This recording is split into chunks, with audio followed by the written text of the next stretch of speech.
Christopher Landon out as a director for Scream 7. It got me thinking, who would best fit that director's chair? Hello, sinners. It is I, Father Evil, and I invite you to Destination Station on YouTube. Bagels and go to Destination Station. This buddy is the bomb. Yep. Love it. Yep. Fucking A. Yep. I had to say that for a reason. Freddie, take that, motherfucker. All right. Okay. Fuck you. Yeah. Jamie Kennedy. Subscribe to my man, Destination Station right now if you want the best content.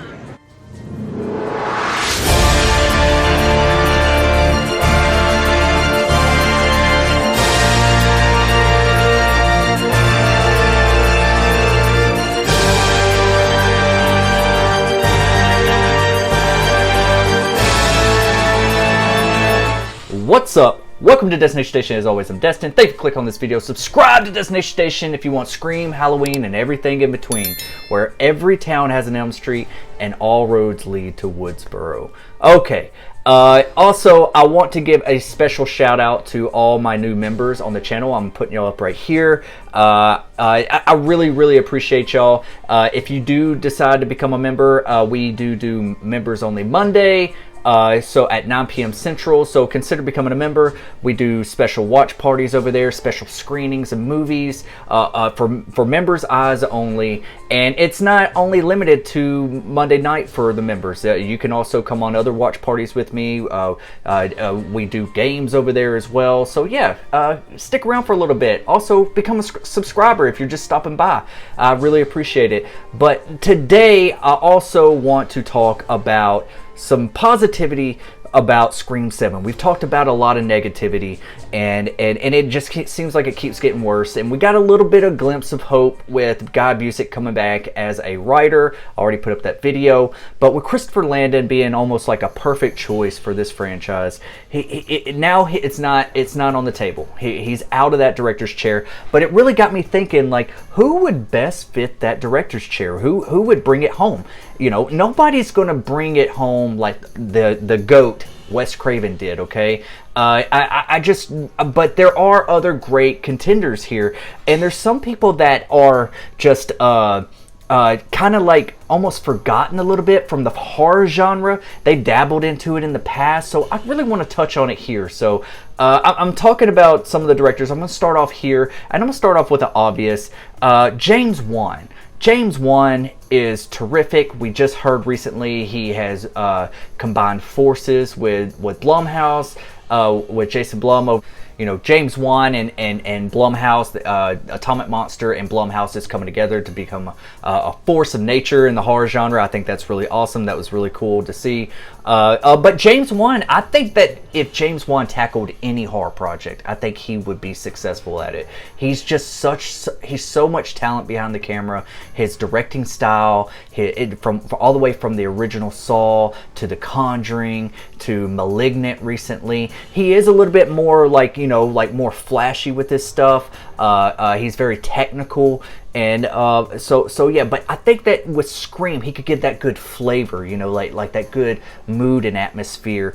As long as he doesn't like overdo it, you know, like you're trying to overdo it and do this big thing. I also thought James Wan would have been a great director for like a Nightmare on Elm Street, but James Wan could be great behind any horror franchise. Anything that his name is attached to, I'm on board, and I think that he is one of the better contenders for the Scream franchise. So yeah, James Wan, definitely awesome. Not sure if we'll ever get that. Probably won't, but that's just wishful thinking there. Another director that I think that would be super awesome behind the camera is Eli Roth. Eli Roth has brought us some great horror. He's a fan of the franchise of Scream, and we just got his new film Thanksgiving that was a little bit of an homage to Scream and Halloween and all these other movies, and it's greenlit for a second movie, so it was financially successful. Most audiences, it was really well received. It's a fun whodunit movie, and if you are a fan of Scream or any of these whodunit slashers, Thanksgiving is right down your alley. It's so good, and it just shows that Eli Roth still has that touch and that flavor. He also brings that mood and atmosphere, but he also, the way he directs his killer, like I'm thinking of Thanksgiving here, it was really intense. It was a lot of fun. It kind of reminded me of the way Radio Silence directed Ghostface and Scream 5 and Scream 6, you know, just real aggressive and coming at people. So yeah, I think Eli Roth would be so awesome in that director's chair for Scream 7. So yeah, on to the next one. This is one that a lot of people don't really talk about a lot. But he is coming back in the horror genre with the new Strangers trilogy. We got 3 Strangers movies coming back to back. I really want to see what he's doing with those movies to really, you know, say this here. But I'm going to go out right now and say, just given off of some of his past work, like Mindhunters with LL Cool J, Val Kilmer, Christian Slater. It was a great whodunit back in the day. If you haven't seen Mindhunters, one of the better whodunit movies, and he also did like Cliffhanger. He did Die Hard 2, Die Harder. He's been in the action and the horror genre. His first horror American film was A Nightmare on Elm Street 4, and when you see these movies, you can tell he has this certain flair. He has this certain look. He's almost like a little technical, kind of like James Wan. He just has like the way he places his music and his camera and how clean his movie looks. I love it. I think his style is super awesome. I always enjoyed it. He did do some Dimension films back in the day. I just think that he would be such a great addition in the Scream genre. I think he could do something really cool with it. I really want to see what he's doing with the Strangers trilogy. Really looking forward to those. Always been a big fan. I hope it doesn't jump the shark. I hope they have something really unique and fresh under their belt here. And yeah, so once I see exactly what he's doing with that trilogy of the Strangers, I can really, you know, say that like, okay, this is the ultimate guy I want to be in the director's chair. So yeah, Renny Harlin is such a great talent, you know, behind the camera. He kind of took like some time off, and I was kind of always like, man, where's he been all this time? Excuse me. And but now that he's coming back into the horror genre, it makes me think that there is a little bit of hope that he could take it, especially if those Strangers movie hits. So yeah, Renny Harlin is up there. Love the guy, love his films. Whether you like some of them or you think they're cheesy or whatever, I just think Scream is a great place to put him in that director's chair.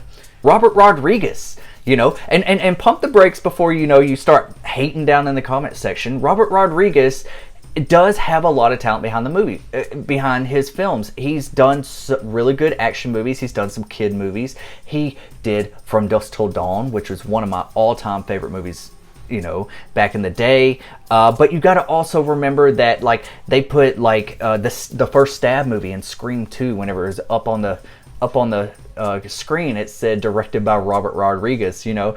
So I think it would be a little meta to put him in that director's chair. I think it'd be a lot of fun. And also, if you think about, like, he has teamed up with Kevin Williamson before with The Faculty. One of my all-time favorite movies is The Faculty. I love The Faculty. I love the way the film is directed. I love the build-up with the characters. You kind of get attached to those characters. Great character development in that movie. And it almost felt like a Scream movie, but it was an Alien movie, you know. But it was a whodunit. And it was a whodunit done well. And that's what I want to see. If I could get Robert Rodriguez and Kevin Williamson back to write and direct Scream 7 or any Scream entry, that would be my ultimate choice. So yeah, just giving off of their work from The Faculty, it was just The Faculty doesn't get enough love. So if you haven't seen The Faculty, go check it out. It's a really good time, and I think they could, just the way the style is, you know, how it's like, it's still fun, it's not really too scary, it's got some frightening moments, but like, it's fun, it's fresh, there's mood and atmosphere, and the characters are all likable, and so you kind of like grow attached to that. And that's what the Scream franchise was all about, is that you kind of like grow with these characters and you feel for them, so when they do die, it hits you where it hurts. So yeah, Robert Rodriguez is probably my ultimate pick at this point. I love or hate those ideas, but that's where I'm going to stand. These are my top directors that I would love to see tackle the Scream franchise. Hopefully we do hear something soon, and fingers crossed, we might even get Christopher Landon. That might strike up a deal and he might be back on, which for him it was a dream come true that became a nightmare. And so that's the thing, is like, how would you even get him back on, because it sounds like he didn't have a really good first impression. So anyways, who would you like to see direct a Scream 7? Let me know in the comment section below. Let's start a conversation. Really curious to what you guys think. And consider subscribing. Monday, Wednesday, Fridays, we do live streams. Monday is members only. Wednesday is Dose of Horror. And Fridays is our weekly Scream Talk, 10 p.m. Central. So yeah, consider becoming a subscriber and consider becoming a member. Love to have you on board and get to know you a little bit better. So yeah, love you guys. I love your faces, and I'll see you guys when I see you. I'll be right back. I'll be right back.